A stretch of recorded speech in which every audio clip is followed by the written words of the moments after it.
Yo, welcome back, guys. This is episode 3 of the PokeTalk podcast. I am Nate at NP Pokemon. I'm here with Philip once again. How's it going?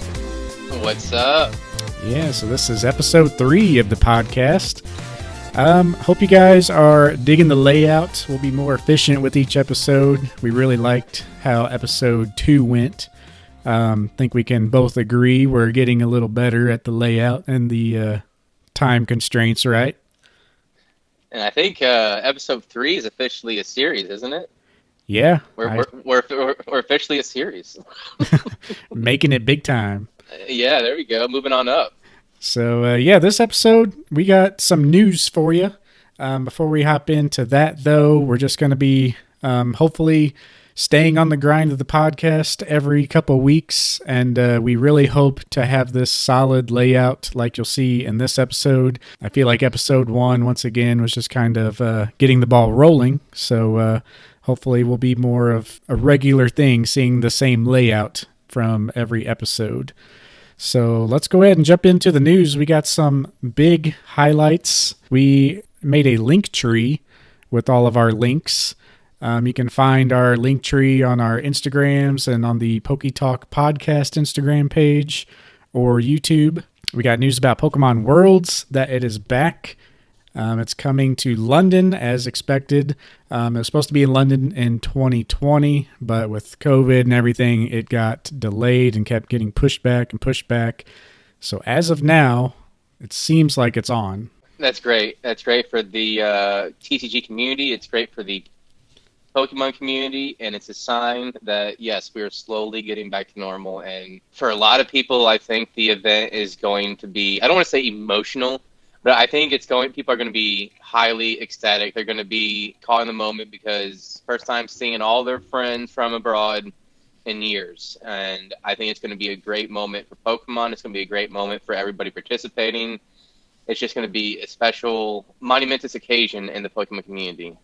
Yeah, and a lot of people, don't realize that. A lot of these people go into Worlds every year. It's almost the same group of people to some extent, which we really haven't had one since the craze of 2020.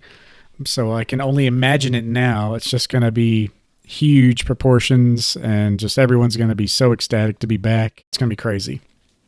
I believe the regionals have already begun, or they're planned, and they're going to be occurring.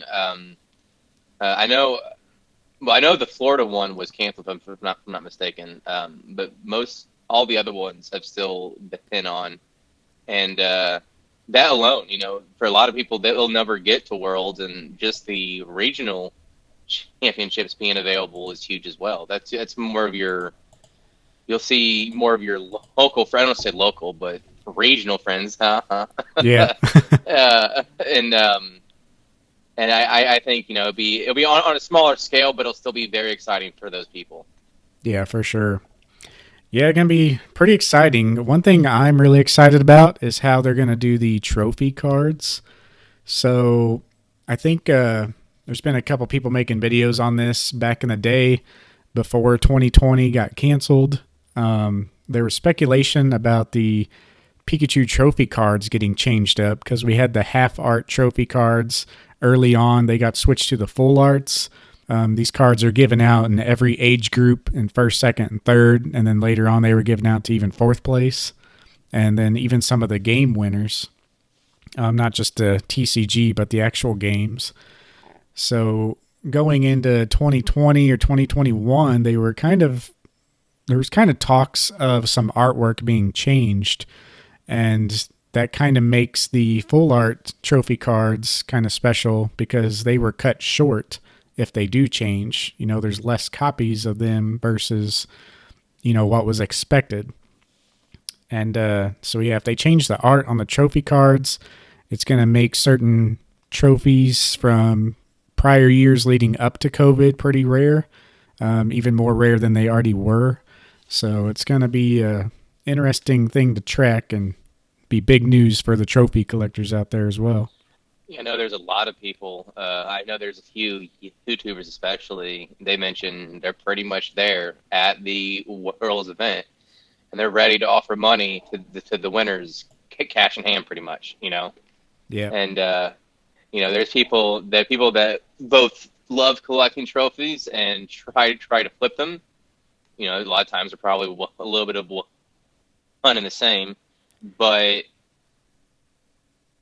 you'll definitely have those people there ready to get those cards as fast as they can before it gets to anybody else. Yeah, even before COVID and all this, like you had a certain group of people. Like I know Dave Parsons, I've talked to him personally, who's like the number one English collector, in my opinion. That's kind of his motto, and I totally agree, as along with, many other people do as well. But Mm-hmm. yeah, he and then a few other select few people, they're kind of known to be the chase guys. And I know even before World shut down, when you saw some of those guys talking to these winners or trying to negotiate, you knew like you weren't going to beat their price. So there, it kind of became a, select group of people hunting after these trophy cards and trying to, talk to the winners or get in buddy buddy with them. And if it's an English winner, it was much more likely that they'd be willing to sell versus like a Japanese winner who's more than likely, almost against selling. So it can be a struggle depending on how many people's there, who wins. Just the dynamics are just crazy to hunt down these trophies. And, that happened before the craze. I can only imagine what it would do now. Either the Mm-hmm. prices are just going to be astronomical or, they're just going to hold on to them and sell them at a later date. Pretty much everyone's aware of their value now, and it's going to be crazy to say the least to try to go after one of those. Yeah, I imagine like you're almost kind of like, I don't want to say a thrill chaser, but I mean it's got to be a thrilling experience when you're in there. You're trying to negotiate a deal as fast as possible. You're in a more intimate situation, trying to communicate with these individuals. And honestly, I would kind of like to be a fly on the wall, seeing these negotiations take place. I think that would be a very interesting experience. Yeah, for sure. The thing is with Worlds, like, they don't really allow any buying and selling. It's kind of forbidden. It's kind of like a weird, I don't know, like it's kind of one of those things. It's not allowed, but everyone kind of does it. They just want to keep the spirits of the event well. Hmm. And then there's always these certain trading areas where you go, and it's supposed to be restricted to trading. And I think the last Worlds, they actually had some staff in there to make sure, money wasn't being passed around and stuff like that. But, you're there at an event. There's, hotels all around. People hang out after the event. It's pretty easy just to, meet up outside of the event or something. So it definitely happens all the way around, but it's kind of shamed on at the event itself. So it can kind of be a little tricky for these guys to be less obvious, even though it's pretty obvious what you're trying to do. Hmm. So yeah, there's some Money talks though workarounds. too. Yeah, there's workarounds for sure. So it can And be crazy. I want to say, and the event for Worlds is from the 17th to the 21st. I think it'd be amazing to go visit, but unfortunately, that's not on the schedule for me personally this year. But I think it'd be a great experience for anybody who can. I think you'll see a lot of YouTubers there. You'll see a lot of fixtures in the community there, and I think it'll be a great chance to potentially communicate with not just those individuals, but Pokemon TCG enthusiasts all around. Yeah, and that's going to be in August in London. So it'd be definitely an experience. A lot of people were just kind of hoping London would kind of get over with so it could maybe move back to the US or back to wherever it goes next. But yeah, it was on a run to be in the US there for a while. And they just finally swapped it up, and then COVID happened. So we'll see what happens. It's going to be fun to watch. And yeah, with all the creators nowadays, I mean, you pretty much feel like you're at the event with Hmm. 100 people, sharing videos and photos of the same place. You pretty much get to, you get to see what the cockroaches are up to at some of these events because Everyone's taking videos. Yeah, that's pretty much it for the world's news. You know, you had a piece of news about a Charizard card that sold A, recently. a certain Charizard card, yeah. As we all know, it doesn't really need any introduction. But the first edition Charizard and PSA 10 sold for a record-breaking 420,000. Nice. Nice. And this is pretty big news, not just for what this card means within the hobby itself, but it's also big. It's also notable because of the difference between this card selling, or the price that this card sold for, and the price that Logic bought his back in early October of 2020. He bought his with fees, so it was like 226,000. I think the card itself was 181,000 or around there, and this shows a noticeable increase in a short time frame. And you'll see this card fluctuate from I do believe, because it is such a high end card, but Mm-hmm. I do believe that growth is a reflection of the hobby's growth as a whole.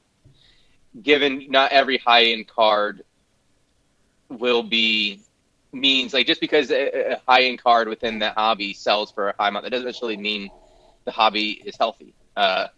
But in this case, I do believe it reflects that, in my opinion. Yeah, and I agree, and not necessarily the price, but the fluctuation of it. Because, you know, we saw record prices back then in hmm 2020 hype. And then with everything else, we've kind of saw it backtrack quite a bit, especially the mid to lower grades. Um, and now, you know, kind of as we speculated, we're kind of leveling off and almost at the bottom. And it's really been a buyer's market for months now. And I really think stuff's getting scooped up at great prices, and things might not be fully on the upswing again, but stuff that makes sense, like this Charizard, it's starting to creep up again. And more people are coming into the hobby, or people who are big in the hobby or buying multiple copies, you know, just increasing their stock value of their card. It's just interesting situation that we're still seeing record prices on some of these really rare ones. And Japanese promos have kind of been the same way to some hmm extent.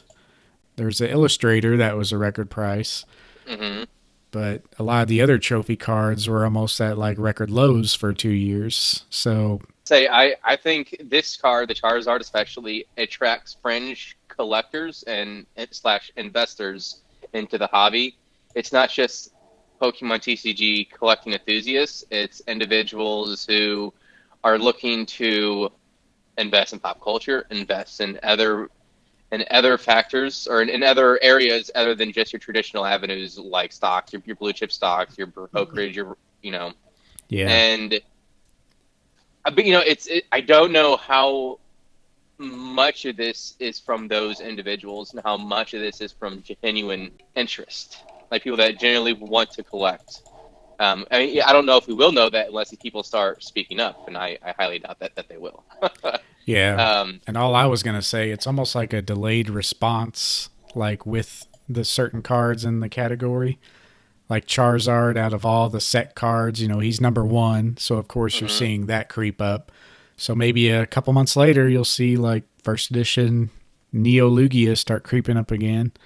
You know, there's Yeah, that always a one's. delay. It's Mhm. exactly what happened when the craze went, you know, stuff like base set just went crazy, and then stuff like Neo soon followed, and Evolutions followed because it was a newer set that people started to find out about. So everything kind of comes in waves, but within that wave, there's like multiple fluctuations or delays. So Charizard's the first to go. So got to think of what's next. Here's a question for you: do you think the next one's going to be about the same, lower, or higher?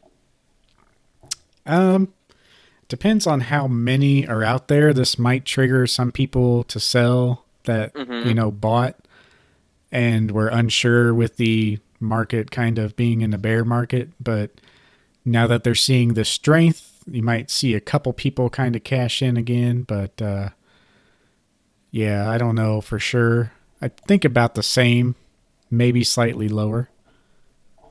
Yeah, I would agree. I mean, it's possible you could see increase. That some of that could be because of the news it's receiving, so it's catching more people's eyes, and it might. I mean, people that are spending that much money, they're going to do their research, right?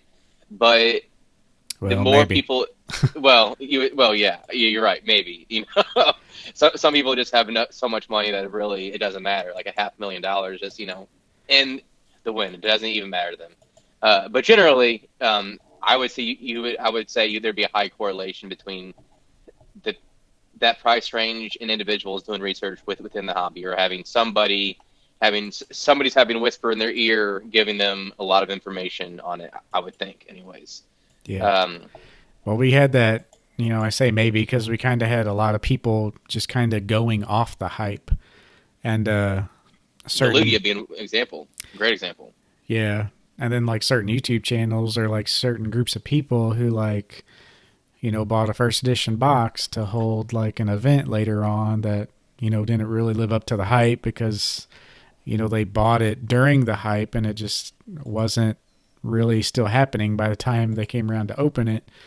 Just stuff like that. People just, there's so many people that were trying to catch up to the hype, and a lot of those people have came and went. Um, I really think the hobby's in a really good place now. It kind of backed off from those highs, but now that we've picked up more genuine interest and the people who were here for the right reasons stayed, now we can kind of reset. It's almost like a mental reset. It's like, okay, Hmm. this card got way too crazy. It kind of reset itself. All right, let's look at this from an objective of, just in general being smart about it. So that's why we're seeing first edition Charizard. It didn't crash as hard and then actually went up. We're seeing Illustrator. It kind of didn't really even go down at all. It just kind of stagnated and then now it's going up again. So just people are more knowledgeable. They're getting more info. They're acting on their info more and just in general just being smarter and being genuine is a really big factor in that, I feel, because you can be smart in the hobby and know what's what, know what's worth what, and follow trends, but if you're actually in it for the right reasons, deep down like this card is awesome. It's more than likely awesome to a lot of other people, and you'll end up winning more, in my opinion. Yeah, you know, this one card in particular, it was a lot of folks that believe it was one of the more higher quality ones for the PSA 10, so that you can also maybe hypothesize maybe that's why it sold for a little more because of the quality. And I don't think we'll really know that until we start seeing more come out on the market. Yeah, there was something I wanted to touch on that later in our main topic. Was old versus new certs, but we'll get to Hmm. that here soon. Do you have any other news on your end that you wanted to cover before That was that? it. That was it. All right, so this episode's main topic, we're talking about the PSA backlog and the future of the slabs. We're going to cover, what the PSA backlog is, kind of what we think their process is, opening of different facilities, and then just kind of the future of everything coming back, which we somewhat touched on in episode 2, but this one is going to be a lot more in depth. Yeah, we really discussed leading up to it and the hype and some of the factors surrounding 2020 that led to the backlog increase. But we didn't actually go into the actual details itself. And I'm glad that we were able to do it this time. So it's kind of like a part one, part two, and we know that they had an unprecedented growth in 2020. They received approximately 7.5 million cards in 2020 alone. We don't know the exact amount that they received leading up to their shutdown in March. But we know it was at least 1 million per a month. I believe the backlog was estimated to be somewhere between 12 and 13 million. They have that now down a year later. So they like the first week of March was when they shut down for everything but their super high tiers, and now they're down to under 5 million. Now they anticipate on being caught up with the backlog by September, or I should, they want to be done by September. But they also want to have an 80% backlog, 20% other tiers come in by August. So based on when they actually open up those other tiers will dictate when they finally finish the backlog. But right now it's set to be sometime in early September without increasing any other tiers. And I know a lot of people are frustrated with, they don't know where their card's at. They don't know where it's at in the process. But you will get it this year at some point. Yeah. You should, anyways. You should.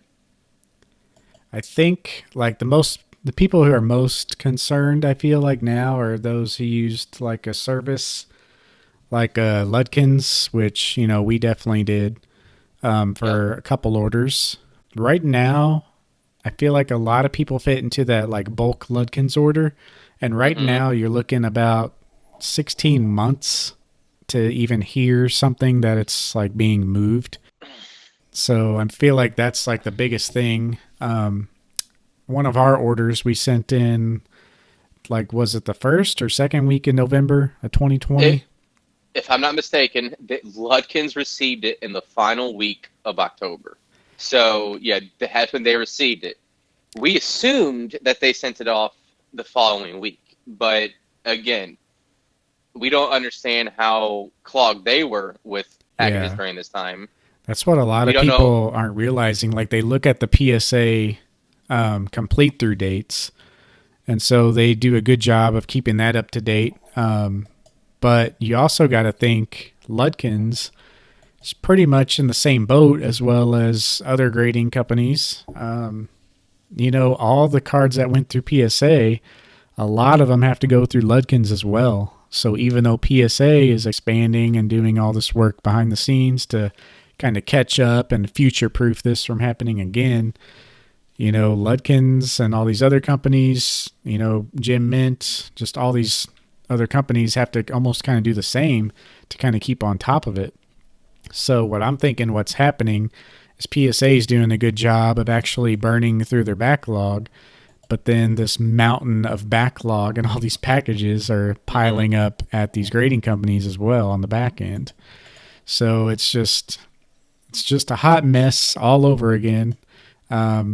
They're making their way through it. You're seeing people give updates that it's taking about 16 months for their package to kind of start getting moved back to them.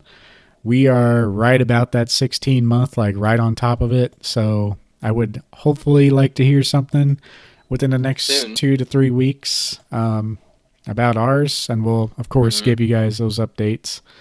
But it seemed to be like 14 months, and then it was 15 months, and then it was 16 months. So now we might be at like 16, 17 months because this, like the Ludkins and all these secondary grading companies, they're just now getting the really heavy bulk of that. PSA might be done grading all the way through third party tiers up till that February 2021, but that means they arrived at Ludkins like a month before that. So Ludkins is kind of reaching the end of the craze themselves right now, but it's definitely a challenge for everybody just to kind of get through this thing. Well, I can't remember when exactly, but it was before PSA actually like shut off, or not shut off, but closed down most of their services. They refused to send. I know at one point they refused to send anymore until they were able to hear word from PSA about the status of this backlog. And the Yeah. important thing to know when you mentioned those through dates was it's not about when you received it or even when PSA received it. It's about when PSA logged it into their system. Mm-hmm. So if you say, like, for us, for example, so say Luckin sent it out the end of the first week of November, and it reached PSA say by the second week or whatever, If they didn't log that into their system until the end of the month because they were so swamped, that could add another month's time. Yeah, and just think about it. Like, we got our second package first. Mm-hmm. Mm-hmm. So, But your theory that you had, I believe, was sound. I completely agree with you. If you wanted to, yeah, so my theory was, right about the time, almost between us sending in those first two orders, PSA announced that they were getting a new storage area or new warehouse type area, expanding their square footage, and it was going to be separate from their main place where they were going to grade stuff. So, what I think happened, and this time wise, this all kind of lays out perfectly. So, this might be what happened to many people. When we sent out our first order in October, it basically got to the original area of their grading and storage. When boxes came in, they just got put in storage until they could be processed, and that's about it. So our box, if you think of it as like a football field size area, our box probably came in and it got thrown to the back far corner of that pile.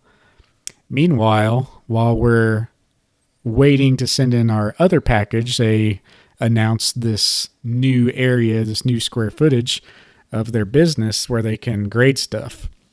So by the time we got around to send our second order in December, that actually went to the new place. So depending on the timing, our box that was sent in second could be first in line at the new place, while our first order was last in line at the old place. So if you can kind of draw it out in your head, that kind of makes more sense than maybe I'm explaining. But, you know, at that time, they were just trying to get through as many cards as they could. They're not going to go through the entire storage or warehouse of boxes that they have, and well, this one was here first, this one came in after this one, send these to the new place. They just did what they could. They were just grading as fast as they could. They were not caring about that whatsoever, and I think our situation kind of proves that. We got our first order still waiting, which I think is at the original site. And then we got our second order back, which was sent in almost a month after the first one. And we've had that back for months now. it's been So, almost, yeah. We got that, or it was about a year, a little bit less than a year actually. Because I know I was selling cards before Christmas. I think we got that sometime after Thanksgiving. That yeah. the second order, so that's a less than 12-month turnaround time. And a PSA does even say on their site that they're trying to do FIFO, which is first in, first out. If you've ever worked in grocery, you might be very familiar with that term. Um, Now, I feel like the fact that I know that they're trying to be as transparent as possible to everybody who has cards, any potential customers, whatever. Yeah. But I just think with how much, like you're looking at 13 million cards, right? I mean, in the month of March alone, before they closed down, they had like 45,000 packages, 45,000 in just like a 10-day span. Yeah. And and I would have to take a look with October. It wasn't quite as much as that, but it was. Here, I'm actually looking at it That's right now. another thing. Like, the amount is just mind boggling. And we're Yeah. just So, talking Pokemon craze, but just mhm, imagine the baseball. Baseball was still roaring as basketball. well. Basketball, football, everything was nuts. So yeah, and in the last 3 months, they received over of 2020, they received over 50,000 packages. I mean, I would have to think even if you tried your best, I know they increased like 200 employees. They had that new 130K facility, 130,000 K square foot facility in New Jersey. Yeah. I just think, based on my experience in retail, that I do not believe that it was impossible to have a first in first out system with that much quantity and with the amount of employees that they had working on it. Yeah, that's 1,666 packages every single day. And just Yeah, imagine those. Like, what I consider, sent in like, well, probably a medium size order for like the casual cards that we sent, but we were 200. over 200 cards. Yeah, just imagine, like, even Thousands, if, some people are saying. yeah, some people sending in thousands. Charlie, see her lockers and sending in tens of thousands at once. So that kind of threw in a bottleneck for a lot of people right there. But yeah, he sent in a lot. He saw this coming, and that was a smart move. And a lot of people caught on a little later, but people were just sending in so many cards. It's just unreal. Well, no, he was seeing it firsthand. Like he was seeing that increase, and then you know, by March, I believe that's when he sent in his huge order, March or April. So he was able to like take a look at what was going on with the pandemic, and he was basically calling his shot. Yeah. And he was like, "This is going to affect everything. I need to get it out ASAP." Yep. And he was right. Yep. And it pays to make calls like that. It's risky, but pays off if it works out for you. Well, you know what he's paying for a car to send off is like what, $8 pretty much. Yeah.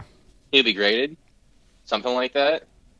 So I mean, and so think about that: 25,000 cards. I mean, some of them were probably more than that lower tier, right? Obviously, but just say 25,000 cards at that price. I mean, I think a lot of people right now, if you look at the prices, it's $100 card for PSA for your average person. Mm-hmm. That difference is substantial. I mean, enough where it affects people not staying in Pokemon, at least to PSA. Yeah, it's crazy all around. And in between this order, we sent in some Express. The Express service is still really great. I just did an Express a couple months ago, and the experience is still very great. It's like 3 weeks turnaround, but by the time they get it and they start sending it back to you, so service is still good. I think once we clean up this 2020 mess, they're really going to be smart about opening back up. They're already offering lower grades throughout these events and like lotteries to kind of test the waters.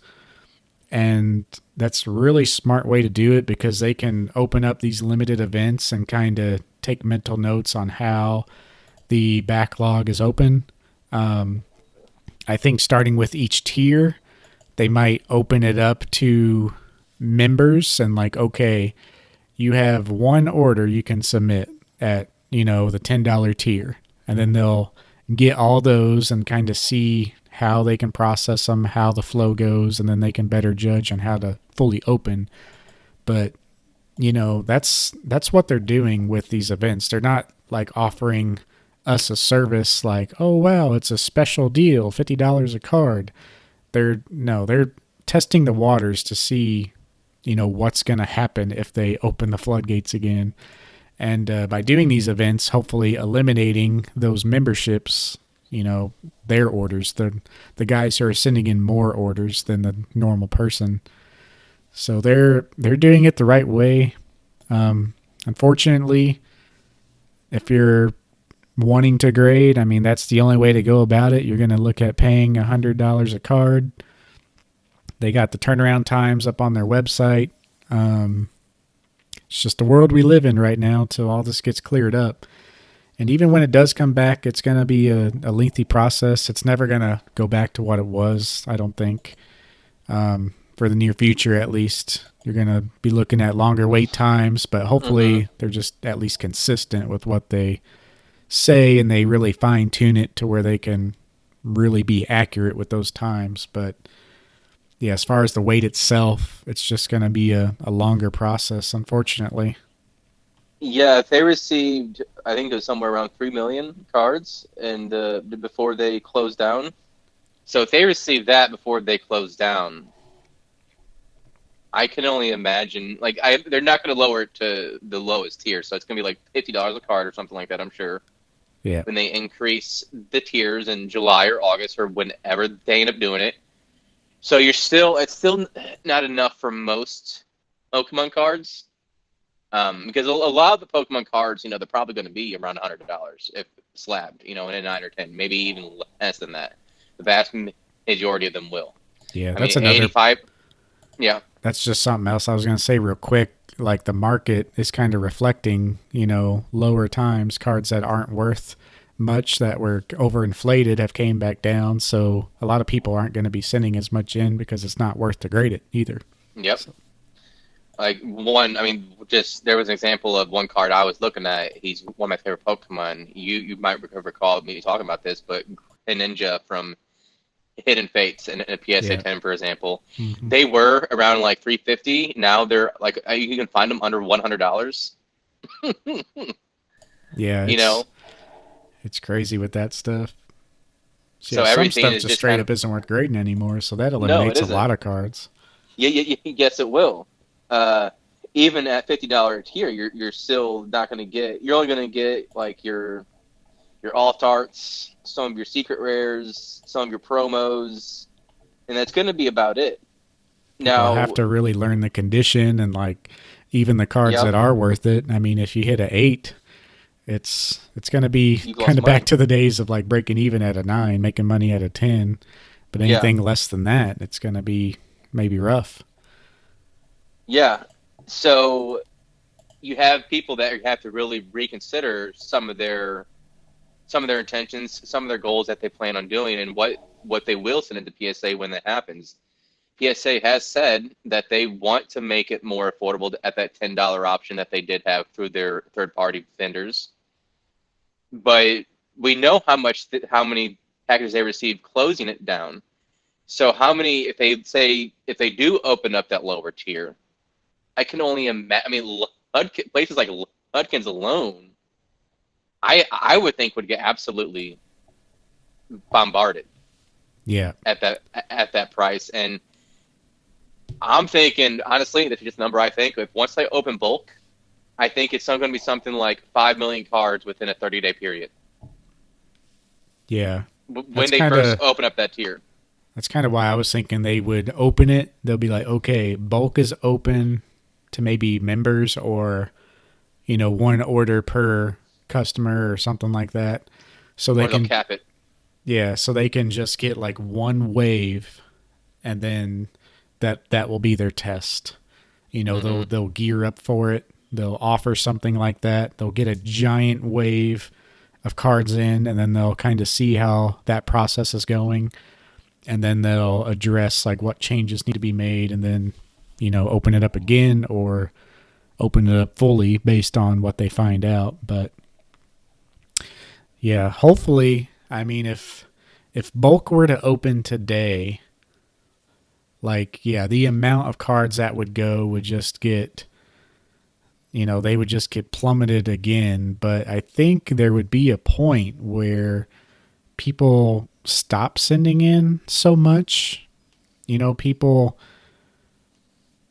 were still craving the graded cards in the lower grades, and mostly because the times were so bad. But if they opened up bulk to where it would be like 3 months, like back when it was, which it's definitely not going to be that. But I'm just thinking No, about not anytime back soon. in the other days. Hmm.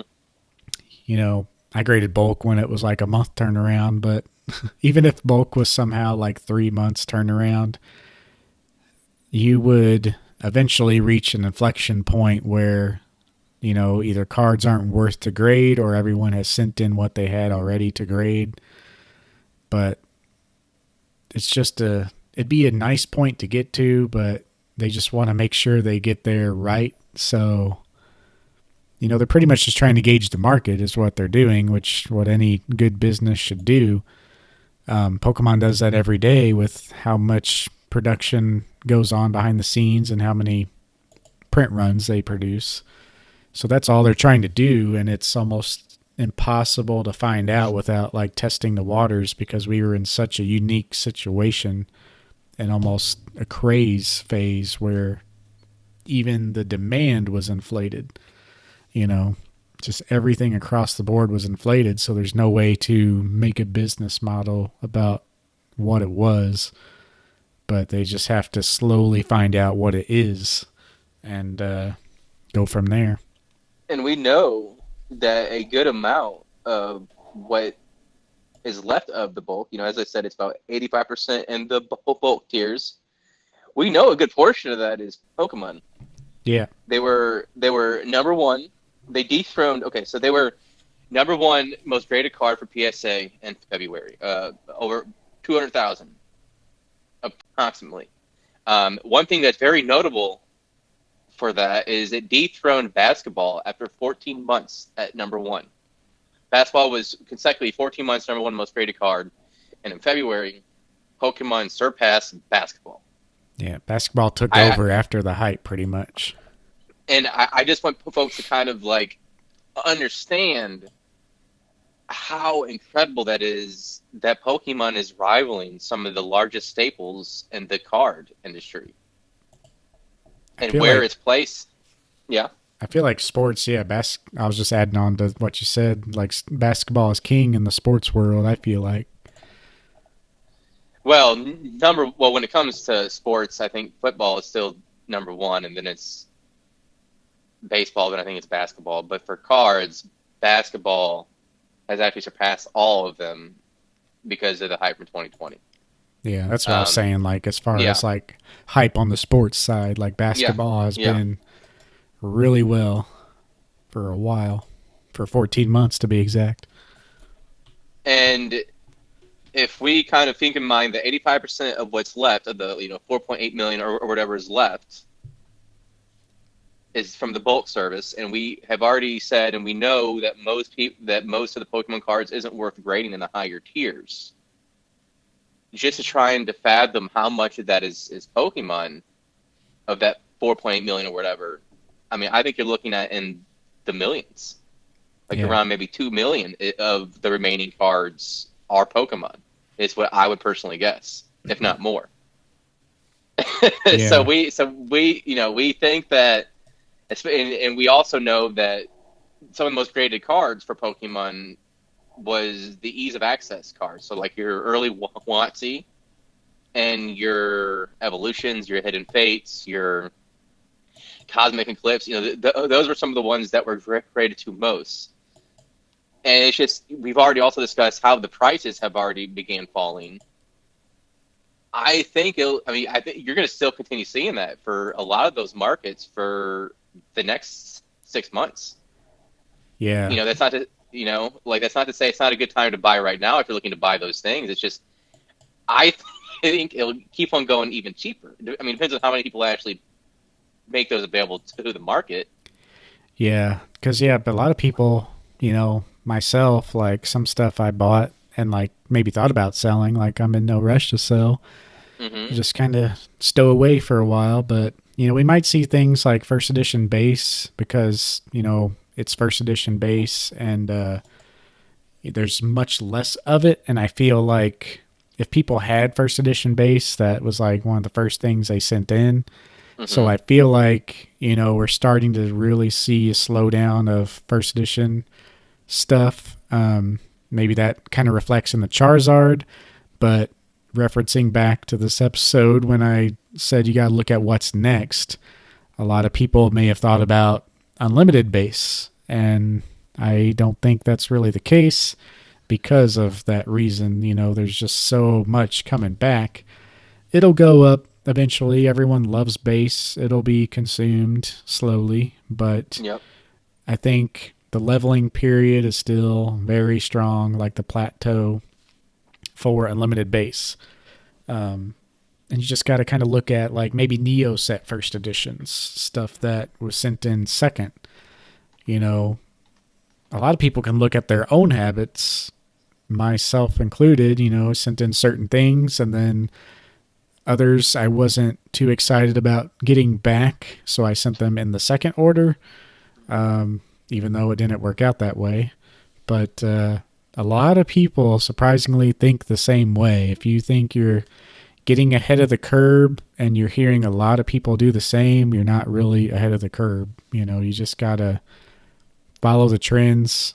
That also goes back to what I said about being in it for the right reasons. A lot of people are really similar in their reasons. If you're the only person and people are calling you crazy, then maybe you're ahead of the curb. Maybe you're just doing something wrong. But yeah, you might have something going on there, but for the most part, a lot of people think the same way. If you are thinking unlimited base, I kind of have the same thought. It's definitely going to be stagnant for a while. Maybe the Charizard takes off because people sent in the Charizard first and maybe there'll be less Charizards coming back, but your Poliwraths who got sent in on the second or third or fourth order, they'll still be coming back, We probably know the going cheaper. Charizard. I'm gonna say that Charizard alone is something like from just unlimited is like 35,000. 35,000 has been graded for just the unlimited Charizard. And that's probably what one of the first things that a lot of people thought, like, oh, this, like, they're taking a look at what the prices of the Charizard was, and they're looking like, okay, I'm gonna make a lot of money on this. Um, Yep. But And again, you mentioned this before in the other podcast, but knowledge is power. A lot of people were able to do their due diligence, and a lot of people, I think, were getting caught up in FOMO. I would say I was one of those people as well. You were seeing this growing amount of hype surrounding Pokemon. You're like, okay, if I don't send this in now, it's going to be several years before I'm going to be able to get these cards back or send in again. yeah. And yep, it's 32,000, just under 32,000 graded for the Charizard Hollow. Only Huh. 448 tens, 6,100 nines for Charizard Unlimited. Huh. That's a lot. Yeah, it is quite a bit. And And you'll then that, see what's happening in base too. Like you'll see the starter Charizard, Blastoise, Venusaur creep up first, and then the other stuff slowly behind, but it'll just take a lot longer. So yeah, and one, we've already mentioned the amount of it is in the bulk tier, but a lot of people, again, myself included, any card that might have been like 60, $70 at the time, I was like, okay, let's go ahead and grade it, make some money. Well, obviously, those cards have plateaued significantly, and I know for me, just personally, I think it ended up being almost $500 just in cards that I got graded that I'm going to have issues selling. Like I'm going to be lucky to break even or maybe lose like $1 if I sell all of those. And imagine how many of those cards are at PSA right now, and just clogging up this grading services. yeah, and then you had people canceling orders and stuff like that. I mean, it's just I don't know, it's just a crazy mess still. I think more of the problem now is kind of on these secondary grading companies. They're really trying to keep up with what PSA is showing on their data because these companies aren't showing their own data. PSA is sitting here saying, "Oh yeah, we're done through February," and yeah, the other companies are just kind of stuck with the same problem. They're getting back the 50,000 packages, to sift through, and then you got to make sure everyone's orders right, and what order number went with your service number, and it's just a huge logistical issue and just takes time. And I think here in about 3 months, we'll really be making solid progress. A lot of people will kind of be over the hump. Um, that's betting on if we hear something about our own package here in the next month. I really think that's going to be a good sign. Because, like I said, the timing of our first package getting there, it was pretty much like 2 weeks after it left our town where they announced the new grading area. So essentially, I really think our box was like one of the very last ones in of the original headquarters. So I'm just basing a lot of it off that. Once that order is back, I think we'll pretty much be over the hump of like the craze. So I think PSA is already there. It's just with these other companies getting through it as well. Well, CGC has done an amazing job of keeping on track. Now, the amount of cards that they received obviously are not anywhere near the amount, but I know they've graded over 1 million cards. I believe it's like 1.5 million cards or something like that for Pokemon since they've started. Yeah. And obviously, PSA is significantly more. But the fact that you have somebody like CGC coming onto the scene and growing as fast as they did, I believe is indicative that Obviously, CGC is taking up where PSA is slacking in that regard, especially for those not only the turnaround times but the cost for those lower tiers. Yeah, for sure. I think CGC's in a good spot, and a lot of people have came around to CGC. I think they're going to be a really good like factor going forward. I personally like the case a lot, especially with subgrades. I've never been a fan of Beckett really. I like their gold label, but in general, I just don't really like their case. I don't like how the like Beckett logo and then the label itself is off center. It just looks weird to me. But And they're very CGC, bulky too. yeah, pretty bulky, and I don't know. It's just weird. There's just very few cards that I've even considered, getting in a BGS. It has to be something really OG and probably just like a Charizard or something iconic to go in the case. But yeah, CGC on the other hand is doing a really good job. I think a lot of people. I mean, I'm doing this. I think a lot of people are kind of doing what I'm doing and finding their goal of having CGC cards. Whereas, like, which I don't know if that really makes sense, but for instance, I collect like WotC set cards, WotC era stuff, and then Japanese promos. And I prefer to have all those in PSA 9 or 10 if I can help it. And then for the stuff I do collect CGC, I typically buy new set stuff or like the alternate arts because I feel like they fit into the CGC era. CGC seems new to me. These alt arts seem new to me. And I've kind of accepted the CGC case once I assign like a certain group of cards for that case. And I just think in my head, oh, I like that alternate art. I'll buy it. And, I kind of almost want that in the CGC case. But I also really like the subgrades because cards nowadays are just, the quality is really good. It's just really nice seeing the subgrades on there. When it's an older card like WotC or a Japanese promo where, just being what it is worth something, then I just like the PSA. But, I'll never own or keep rather a WotC like base set Charizard in a CGC case. That's just very weird to me. So that's why I kind of have these groups like old school set, Japanese promos, go in PSA, new set stuff, or like modern, ultra modern stuff, go with CGC. Even the new Japanese promos that are pretty rare, like the beauty looking back Pikachu, I want that in a PSA case because it's kind of, got a level of rarity and like special box type thing. But for anything common, like I like to go CGC. But I think over time they'll get even better with their higher end grades and even the older stuff. They're really Well, respectable as far as their grading scale. But yeah, I like them overall. I was gonna say, you mentioned about the differences between which grading company and when that you would use it.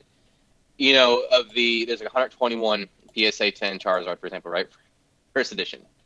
Um, so I imagine of those, how many of those do you think would actually become a CGC 10? Yeah, not as many as the vice versa. Yeah, I would say you're probably on one hand, probably based on the quality, and because of that quality control, I would think it would be very difficult to get a lot of the Watsy Hollows, especially in a CGC 10. Yeah. And you know, with CGC's grading scale, I don't agree with how they do it personally. Having you can only have one flaw, and your centering has to be a certain. I think it's got to be at least what is it, 9.5, right? For the Yeah. centering, if you want to get a 10, and so you can only have one flaw for a CGC 10. So for a lot of those WotC cards, not only were they, most people didn't think they'd be worth anything. So how many are in actual mint condition or 10 worthy is very limited. Mm-hmm. So it makes sense, in my opinion, for PSA. But again, it goes down to your subjective definition of grading. Do you believe it's a near perfect card, like how CGC grades? Do you believe that is a 10? Then CGC is probably for you. If you believe that there's some leniency and there's some variance on what a 10 is, then PSA is for you. And in my opinion, I personally like BGS's grading scale the most. Hmm. But with PSA, I don't need a 10, all four tens, or three tens and 9.5, or two tens, two 9.5s, and one of those 9.5 is on a centering. That would be a 10 for PSA. Because, if it's, say, 56-44 for CGC, it's automatically a 9.5. And I just don't agree with that when it comes to centering. However, level of where this intense grading comes in handy is for the modern collector. When the trend is nowadays for everybody and their mom sending things in to be graded, it Yeah. makes sense that you need a grading service within the market that grades that harshly. Yeah. Because PSA doesn't offer really too much of I mean, they do offer distinction, obviously, between the grading tiers, right? 10 and 9. But let's be honest, PSA hands out a lot of 10s. Yeah, especially And like post 2016 with the quality. I mean, before it wasn't like that. You had a lot of centering issues and stuff with pre 2016 modern, but yeah, nowadays seems to be easier. I feel like they tightened their grip a little bit, but it was like really loose there for a while. I mean, if you look at some of the cards, these are just a few of the more prolific cards from this past era and from especially the 2020 hype. So just for like Champions Path, for example, so that Rainbow Zard has about 8,000 tens. 8,000. 75% rate of it being a 10. The Zard V, or the other Charizard in Champions Path, it's a little bit less percentage wise, but it's about 70% and about 7,500 tens. Now I can't tell you what the rate of tens and how many tens there are for CGC, but it's pretty safe to assume it's going to be significantly less. So what you have there is for a collector who maybe was turned off by PSA's grading system, and they've gone over to CGC for, especially if they're a newer collector that's primarily interested in modern product. So that intensity of grading will allow collectors to have a true distinction of what is a perfect card. And CDC's place in the market, one reason I believe that they've been able to rise the way they have is not just because of that, but also PSA's inconsistencies, especially within their tens. Yeah, for sure. And I really like CGC's grading scale as far as like what they look for, but I just think it needs to be spread out. Like there's an awful lot of 9.5s. It just seems like it's cluttered. Or like if you have a crease on it, or like you have a giant, screwdriver scratch across the top, it really only gets dinged on the surface, and it's kind of an averaging to like the mid to lower grades. So like you can have a card that's like perfect in every way and then has like a giant scratch across it and it still be like 7 range or something, where PSA, I feel like they look more at the eye appeal and kind of adjust it that way. But I just feel like it's really fluffed up. Like if they could somehow take the 9s and make more of those into 8s, make the 9.5s and spread those out and make the 10s slightly less harder to get, like I think that would be like a sweet spot basically. Yeah. I know with me personally, the inconsistencies with PSA doesn't make me want to not use them or not buy the product. For me personally, I'll take a look at the 10 and the overall quality before I even buy it. But for those individuals that they've been jaded by it, by not being able to trust, quote unquote, PSA, it leads me to hypothesize, will this era, maybe even say from 2017, 2018, but people be more wanting CGC cards over PSA? Yeah. It could. I mean, as far as modern goes, I feel like a lot of people are kind of, in my mindset where they like CGC. They might not do older cards, but they like doing modern cards that way. And a lot of people who are joining the hobby, I mean, modern's in a really great spot. I mean, you don't really need to explore other areas because they just stay on top of modern so well. So a lot of these people who are only modern collectors and just have a few WotC cards, I mean, CGC is probably way more popular to them. So it's just going to be interesting going forward. And still like my CGC stuff. I'm just kind of set in my ways with PSA and naturally just an older collector, but definitely going to be around for the rest of our days, I feel like. I think it's here to stay. It's not going anywhere. It almost seems like to me, I mean, you have your older collectors might think a little bit differently this, or those that have been in the hobby longer when it comes to BGS. But to me, in my opinion, it's CGC and PSA right now. I don't even think about BGS. Yeah. I would never grade with BGS. I might buy a BGS card, but like I said, it'd have to be real specific. Like, probably less than 5% of my collection would even be in BGS, even if I was actively buying a lot. But right now, I personally own 0 BGS cards. So that's how much of an extreme that is.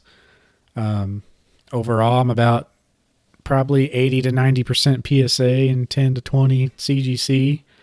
But I think that's just kind of how I'll always be because I generally just don't buy much modern. But if I bought more modern, I'd definitely be heavier on CGC than I am. But that's kind of how I'm set up anyway. Yeah, for me, it's probably about 75-25. Um, and I would be buying probably more CPDC slabs for modern if that's where my goals were. But right now, it's not. But if I were, I'd be probably looking to buy your 9.5s or your nines in moderns product, and I would be okay with that. I would be completely fine having that in my collection as just a CGC. Yep. Now, would I ever down the line choose to cross grade? Probably not right now. But Mm-hmm. it's always a possibility. I do have a few cards that I would pretty much prefer PSA that I went ahead and got in a 9.5 because of the possibility of cross grading and stuff like that. So it's an option for me, I feel like, but I don't know what I would do if I would just sell them and buy the PSA or what because of the wait times. Well, I was gonna say, just to kind of come full circle with this. We mentioned multiple times with the PSA pop report. Now, we have no idea when the CGC pop tool for cards is going to become live. They've been saying now for about 6 months, it's almost there. It's almost there. Yeah, And it'll it's be there coming. at the end of It's March. coming. It'll be at the end of February. So we don't really know exactly, but it is going to come eventually this year at some point. Yeah. And I'd be really interested to see what some of the numbers are from, say, your Umbreon Alt Art VMAX. Some of your era-defining cards that will be, as of right now, will be your hot items, but that you would guess to be your most sought-after collector's items for 20 years down the road. Now, could Yeah. that always change? Absolutely. Um, I'm but I would be anxious. very, I'm yeah. anxious to see like taking a modern card like that and seeing the percentages, how many are getting tens and how many are getting nines and how many are getting 9.5s. So that's what I want to know. Well, I don't know about for CGC, but I actually have those numbers right in front of me for the PSA. Nice. Yeah, so obviously, the majority of folks that are saying in these cards at the $100 tier, they're pretty confident that it's going to be a 10, right? And I think the numbers reflect that because there's been like 475 for the Umbreon Alt Art VMAX, and 90% of those have came back tens. I think that's obviously one of the ones that people will grade whenever the lower tiers do open. So, but I would expect it'd probably be somewhere around it'd probably fall to around somewhere around the 75% range within about 2 years or so when it starts to kind of Yeah. stabilize with the overall numbers. Now, that's the rate for PSA. I would think with CGC, it would be probably what you think, probably less than 10%. Yeah. I'm curious to see if like the nines and tens, however, like whatever the percentage of cards that get nine or tens in PSA, if that's going to be the same for 9.5s and 10s in CGC, or if it's going to be the same as like nines, 9.5s, and 10s for CGC. Theoretically, it should be all three combined, but I think CGC just fills in that 9 and 9.5 category so much. Like, if if the amount of PSA 9s and 10s equal the amount of CGC 9.5s and 10s, that's just going to show us like the insane inflation of 9.5s and CGC. And I don't think that'll necessarily be a good thing for CGC because it shows you like There's a lot. There's a lot. Now, if it's lower, and you have to add in the CGC nines to that to make it equal, then it's a little better because that's kind of how it should be. If the number of nines, 9.5s, and CGC 10s don't equal, like, or even less than PSA 9s and 10s, and that's just a really good quality to CGC and how strict they grade. But just based off what I'm seeing, it sure seems like there's just a lot of 9s and 9.5s. Like, just they hit that category a lot.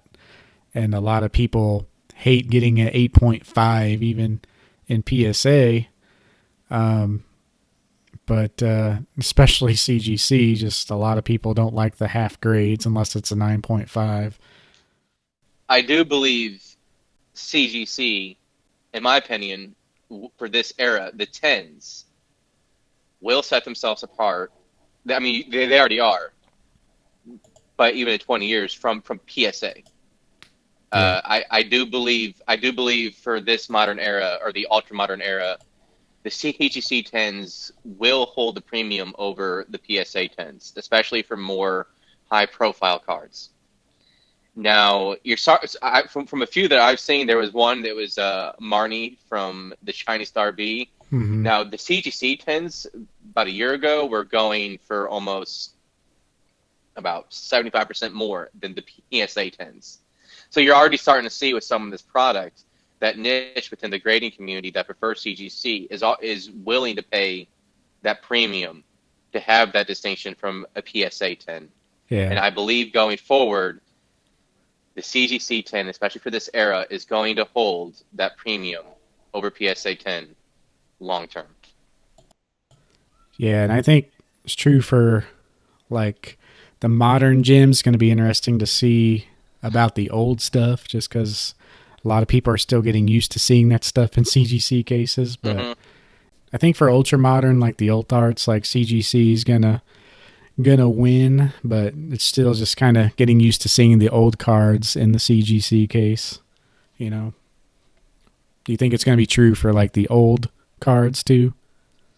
No, I think people are going to want to stick to PSA, and I think a lot of that has to do with the value. You're not going to risk, say, let's like for example, say your PSA 10 first edition Charizard cross grading, unless you have faith in your grading eye 100%. You're not going to send that into EGC because it's going to lower the value because it'll probably go to a 9.5. Now, I've also just been kind of looking at even like CDC 8s because there is a little bit, while they have caught up a lot, it's not quite 1-1, and you can find, for some of that older product, you can find some really good deals still. Yeah, for sure. And those will kind of upgrade to PSA a lot of times as well. Especially 8.5s, you might get those cheap because nobody really wants 8.5s. Exactly. So, but if you trust your eye and like especially through photos and you believe it's worth the risk, then go for it. Yep. Well, I mean that pretty much covers our main topic. We do have a couple Q&As and then a quick game corner, game to play. But yeah, we can go ahead and hop into questions if you're ready. Yeah. So I have a question for you. This was a question that was posted on our Instagram. What would happen if Nintendo slash Pokemon created their own grading card service? Would it cause a Hmm. shift in the hobby? Well, maybe not a shift, but it would definitely cause a stir. Um, Mm-hmm. so I feel like Pokemon wouldn't do that, but if they did, I'm trying to think of how they would go about it. It'd be really weird for them to have their own grading service as far as like judging the quality of like their own product, because then you kind of run into examples of like them making a product and like taking the tins and already grading the tins and trying to market the tins, so they could be selling their own product. Like, when the set releases, you can buy this PSA 10, it's going to go live on the Pokemon Center, or this, whatever, the Pokemon company, the TPC. You can buy a TPC 10 on release day for this much money. It'd Yeah. just be a lot of weird things like that. But I could see them maybe offering like special cards like that, or maybe not an actual grade, but an authentic encapsulating, to where basically, um, you know, guarantees the authenticity of the card. But I could see maybe that happening, like selling like special products where they're like protected in their authentic case. But I don't know about certain grades. It would definitely shake it up. And I feel like, I don't know, it'd just be so weird. I feel like people would still almost prefer what they're used to, kind of like the CGC with WotC cards. But what are your thoughts on it? Well, I think they would have the same issues that any other new grading service or any other grading service has had breaking into the grading hobby. CGC, it took a while for CGC. Actually, it didn't take that long, but it was able to profit off of the hype, like a once in a generation hype. We'll probably never see that again. And they were able to quickly gain their place within the community, and they have become trusted by a lot of individuals in the community. So, in addition to what you said, they're going to have to garner trust within the hobby, and it's still only going to be pretty much the ultra modern product, right? And in time that will become like the modern product, but your people aren't going to be interested in buying WotC cards from Nintendo when they already have when there's plenty graded in PSA. There's really no point in shaking it up, especially when most collectors prefer uniformity Yeah. with their sets. So they're not going to go half PSA, half CGC. They're going to go all or one or all the other. And in addition to that, you have for a lot of folks within Japanese, they don't grade like we do. A lot of people that are grading the Japanese cards are Westerners. Yeah. So they're basically what they'd be trying to do is trying to gain another slice within the industry so they can regain some of those profits. That would be the whole idea, right? Like they'll see certain grading companies making so much money, and they'll believe that they'll believe that they have a right to that slice of the pie. Yeah. And it's also so you're trying to gain Western audiences, right, to grade with you. Well, we already know that Japanese do not cater to American audiences when it comes to Pokemon products. They might release adaptations to the American audiences, but we all know the Japanese did all the good stuff, Yeah. all the good promos. Hell, even with Pokemon Go, they also got all the good stuff when it came to that. All their impromptu events that they had within Japan. I remember the very beginning with Pokemon Go, their Lapras event was huge. It was like basically a glorified Lapras community day for like 5 6 days. Yeah, it's Yeah, crazy. and this is when Lapras was king and the game, or not king, but he was like one of the top defenders, and they got all the very good stuff.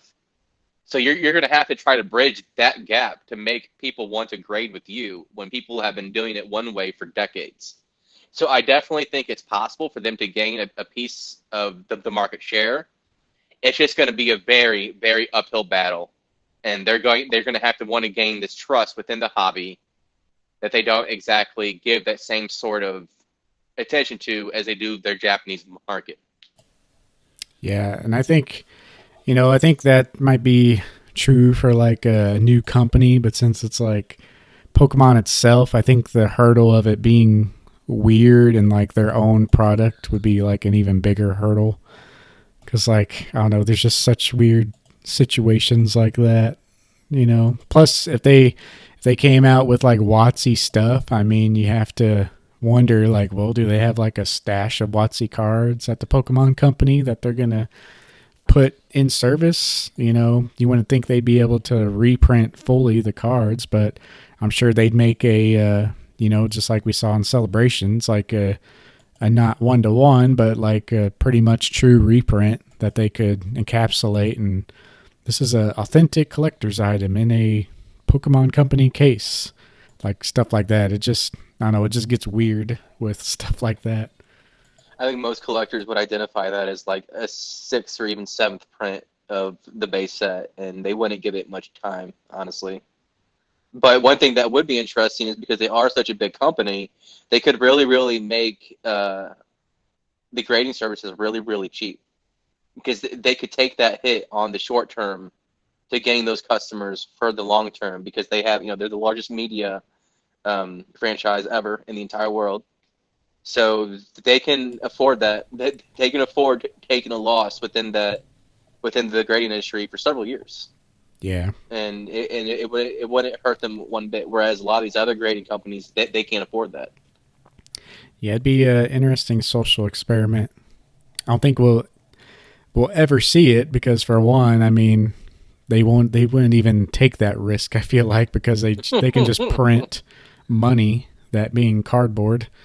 Yeah, So yeah, they wouldn't even have the thought to even dabble there, but it would definitely be interesting if something like alternate universe that happened. yeah. It would be cool though to think of some of the labels that they could. I bet they could make some kick-ass labels. Yeah, for sure. But Well, yeah, the question I had was, I had a question originally: why slabs are so valuable today? Why are some not? And I think we already touched on that, so I might skip over that one. Just okay. kind of going back to the some cards aren't worth grading and they were overhyped, and we went into that pretty well. Hmm. But my other question was, how does someone start now, and how does someone find their niche in the hobby?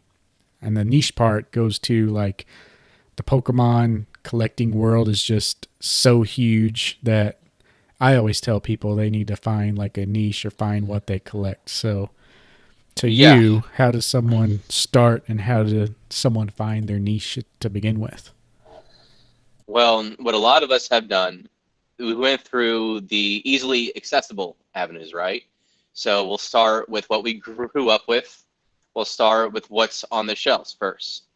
Now, learning about more different variety of the cards and some of the history of the cards, I believe basically gaining knowledge. Basically educate yourself when you begin trying to steer with what you want to collect. Now, whenever you find something to collect, it should feel almost natural, right? It should just be like almost instantaneous. Like, I love these cards. I love this set. Whatever. If you're trying to begin based on the value of the cards, the hype of the cards, even the FOMO. So for a lot of these newer sets, I think you're going to find it's not as organic. And your true interest in the cards you might find wasn't actually there. And I know this is going to sound cliche, but find where your heart takes you. Now, I'm not quite saying believe in the heart of the cards. I'm not quite saying that. Yu-Gi-Oh! Yeah. But I believe when you begin from that perspective, you'll start finding where your passions lie. Now, I wish I could be more precise because I know it might almost sound like it's like almost a broad idea, right? But to find what you want, what your true interests are, is something that's going to take a little bit of time and a little bit of researching for you to find that. And it's okay if whenever you first get in, your first interest is say, let's say, Evolving Skies, right? And you love all the Altarts. You love the Altart Rayquaza. You love the Altart Umbreon. And those are the cards you want to collect. And that's great. That's a great that you begin there. But then you begin realizing, say, you actually prefer Watsy era cards. And you realize your interest, your true interests, say if you're our age, right? Like, mid 20s to early 30s. And those are the cards you want to begin with because you feel like that's you. That's who you are, that you connect with those because you grew up with them, or it's where Pokemon began. And that's why you have this connection with it. And you want to grow up with Pokemon, with collecting with Pokemon from the very beginning. And that's just one example, obviously. Yeah. I was basically using my own personal, story. But Yeah. I think it's very relatable, though. What do you think? Yeah. I mean, I pretty much think the exact same way. My niche has changed many times throughout the years. I can't tell you how many times. Well, this is pretty much my OCD, but can't tell you how many times I've completely taken cards all out of the binder and reorganized it and Hmm. decided not to keep these. But when I first started, it was just, base jungle fossil is all I wanted a set of. And then I was going for every ultra rare. So you could fit every single ultra rare and secret rare in a 360 Ultra Pro binder. And I had it laid out. I had little pieces of paper of every single ultra rare. I actually had like 90% of them. And then I was still actively buying the new sets. I started set collecting from the new sets as well. Had a little binder of each. I got to about 6 sets or 6 near complete sets, and I was like, it's just too much to keep up with.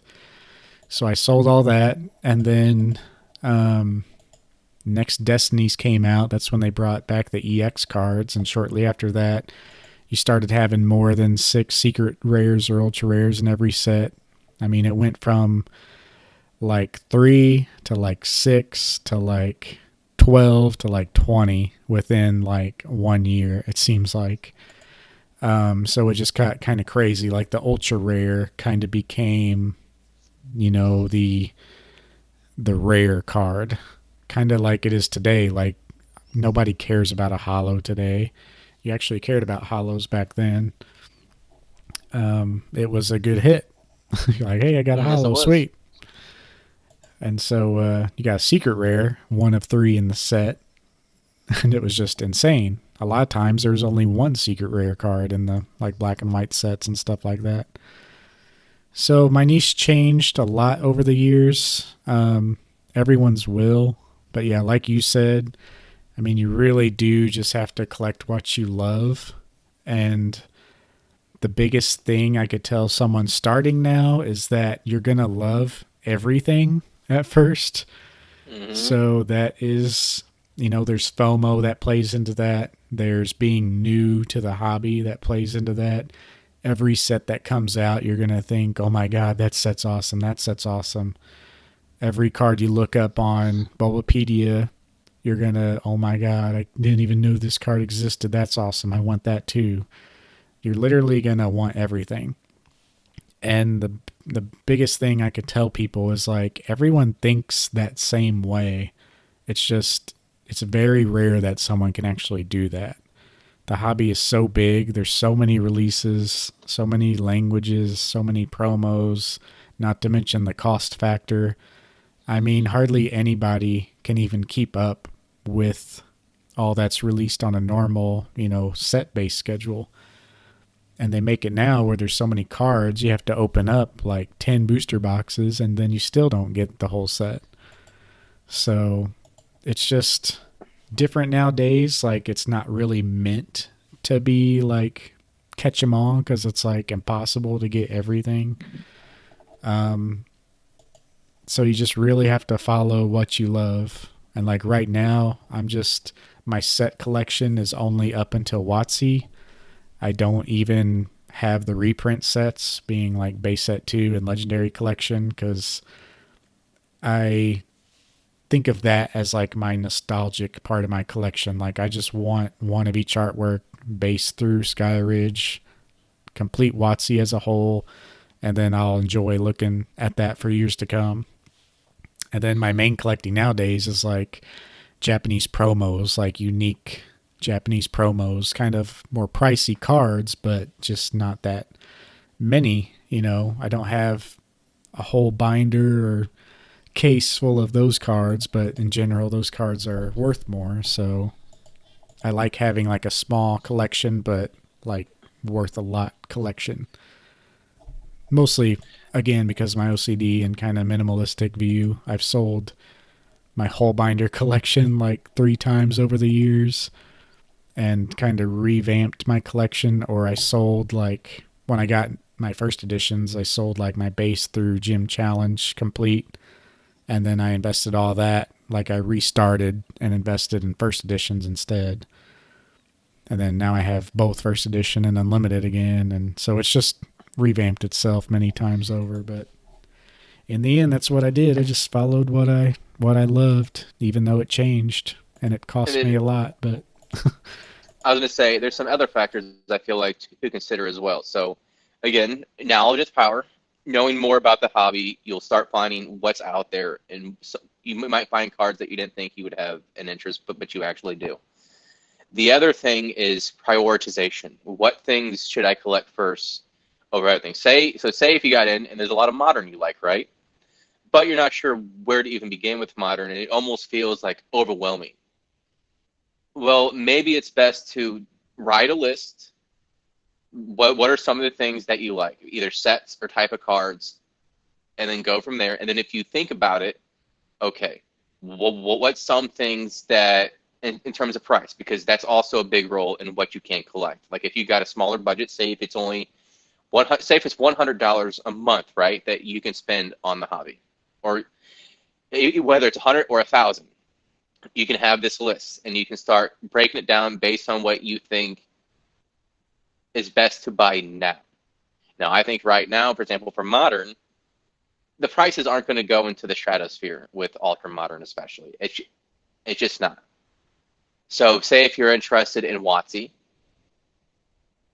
maybe even first edition. Say if you're interested in first edition Neo, it might be better to prioritize the first edition Neo over the ultra modern, based off of, one, as time goes on, a lot of those cards, especially vintage, is going to get bought up by collectors. Whereas modern, a lot of these, like alt art sets, they're all still in print. yeah, Or, there's still plenty of product out there. So if you take in those factors, and again, I want to bring home the part with the budget. Like, if you got, say, a $200 a month budget, you probably don't want to be buying graded cards. yeah, You should probably focus on buying sets of, say, I don't know, say if you want to collect the Skyridge set or something, or the some of the E-reader sets. You're probably going to have to collect, moderately played, but you can still have that in your binder, and you can reach your goals, and you still have that product, and you are still collecting. You're still part of the hobby, yeah. and I just think that's a very important. Like, when you're trying to find your niche, the budget and prioritization is also very important, in addition to what you love. Yeah, many factors. And like, Yep. if you don't want to collect sets and you are set on the PSA cards, that's fine. But like with a $200 budget and like depending on what you want to collect, you just have to kind of rethink your goals. Like, do you want the entire first edition base set graded? Then that's fine, but you're going to be saving up for months to buy one card. So if you're okay with that, go for it. Some people, don't have to buy a card every week. That's their end goal. Some point in their life, they would like that, and that's okay too. It just all goes back to, of course, what can you do? Is the card available? Are the funds available? But ultimately, what are you going to enjoy?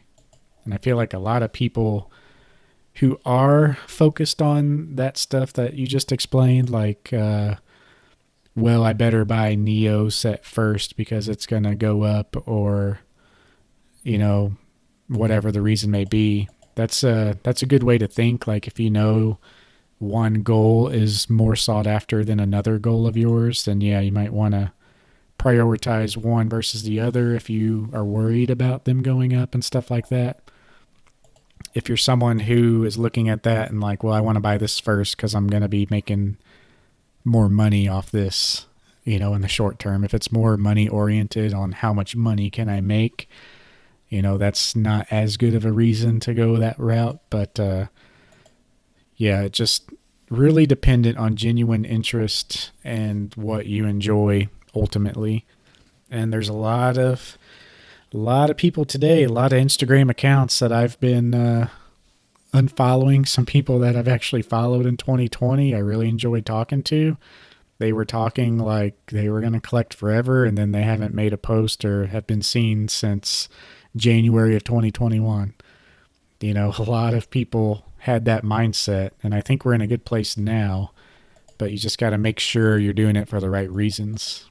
And it's pretty much everything in life,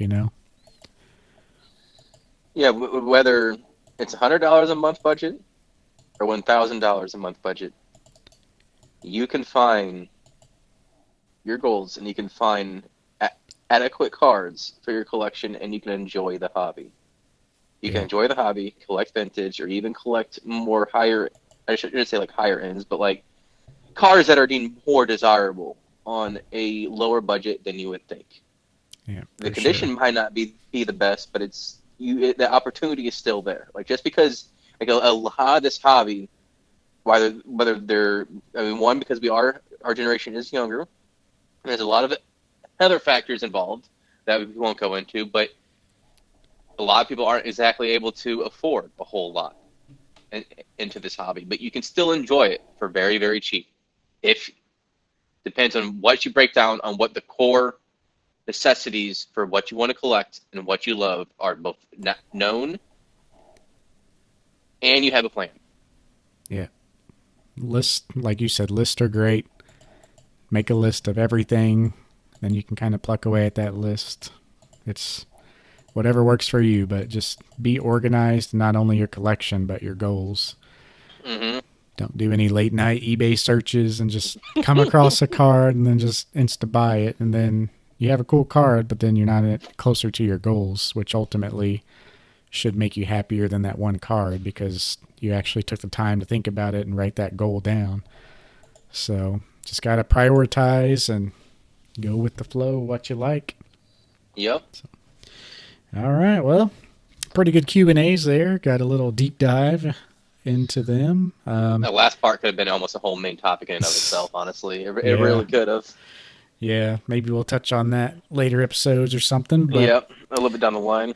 It's time now for the game corner, though. We have Would You Rather this episode. That is our game. Who should go first? Do you have a Would You Rather? I got a couple of them if you don't have one, but I figured it'd be kind of cool. Yeah, I do have one. We kind of hinted a little bit at it, but we didn't actually go into detail. Now, would you rather buy near mint raw or near mint grapes? Because you can always, create your own, but what do you think? So it depends on how much it is. Now that I don't have a lot of modern graded If it's a modern card, I like to buy graded. If it's something older or more expensive, I like to buy raw if I'm pretty confident in what it would grade. Like a lot of Japanese promos I have in tens, I've graded myself. Just knowing that in general those cards get pretty easy tens out of the gate, and just knowing what to look for and like thoroughly examining pictures. Like I don't think I would do that on a card that isn't so well known to get a 10, but stuff that I'm confident that do get 10s and I have a pretty good eye in general, like I'll go ahead and buy raw. But stuff that might be harder to grade, or kind of middle of the road where it might not be worth sending in and waiting 3 months, then I might go ahead and just buy the grade itself. What about you? So I would rather buy almost all situations. I'd rather buy raw. You kind of touched up on it a little bit, but the price of whatever grade you're trying to get does play a role, especially compared to what it might be for near mint as a raw price.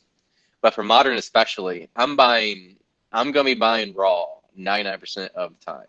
The chances are, I mean, I would go eBay, not TCG player on this, but that's a whole other thing in of itself. But to see, but I mean, chances are, like, know, Yeah. there's if you trust your eyes and your ability to analyze the photos, there's a good chance you can call your shot on what's going to be a 10.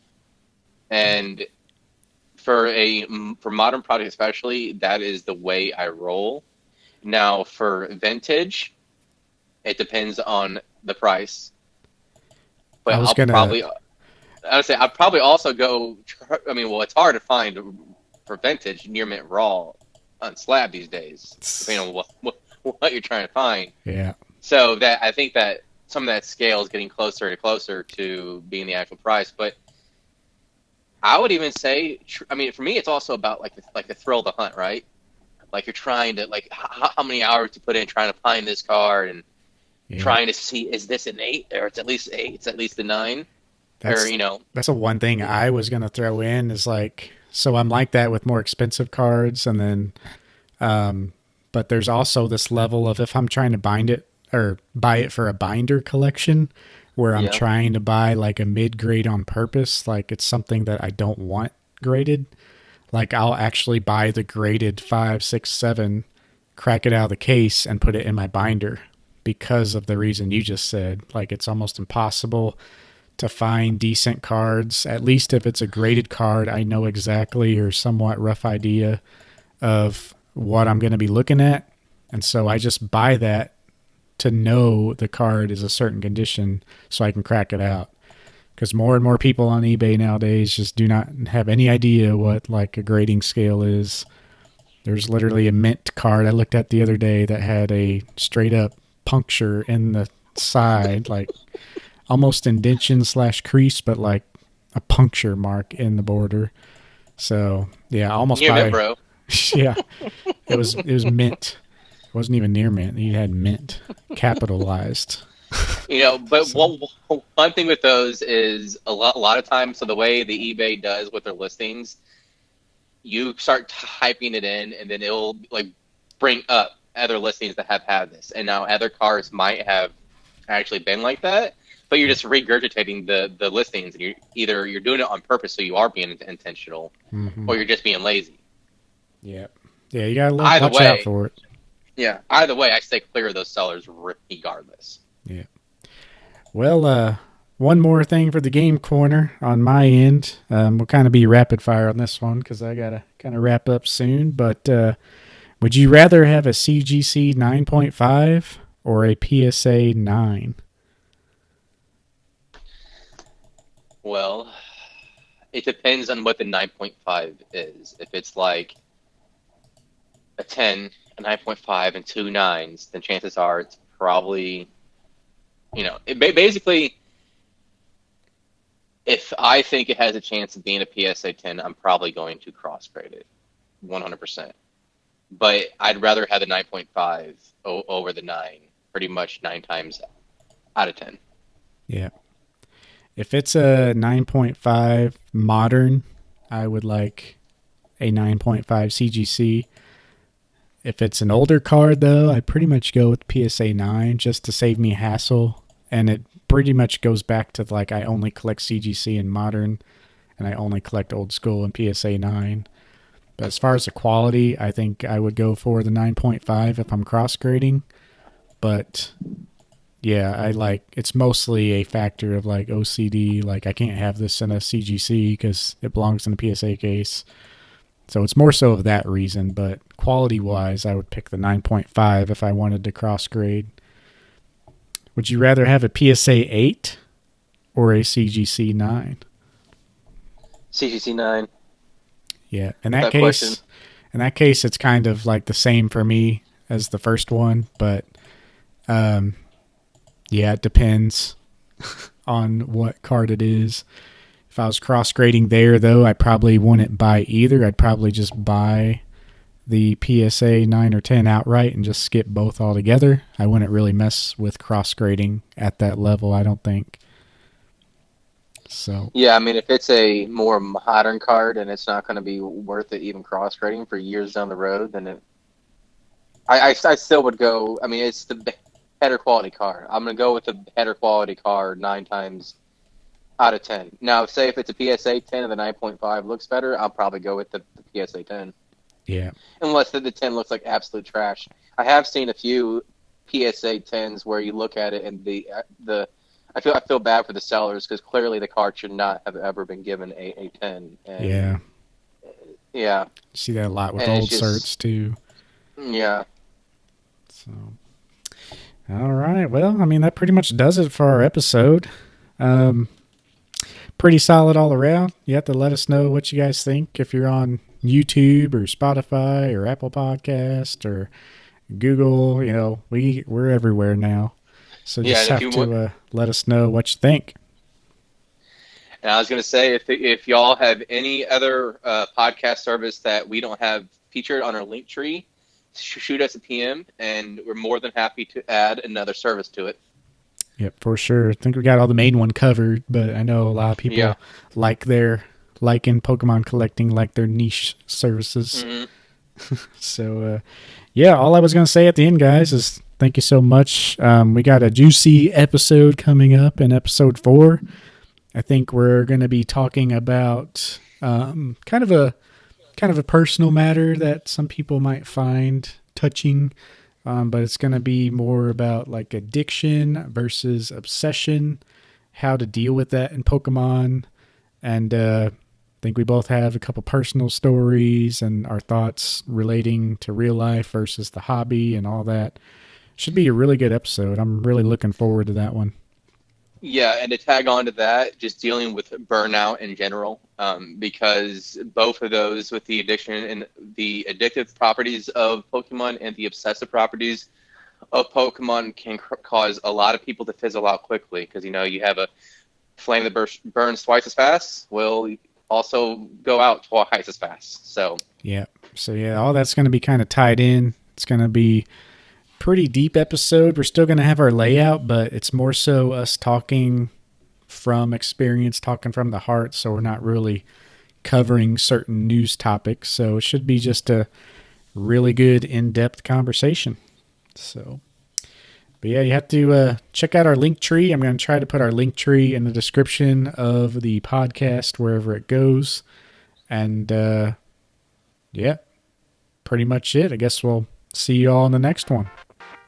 we'll see you next time. Peace. Yep. See ya.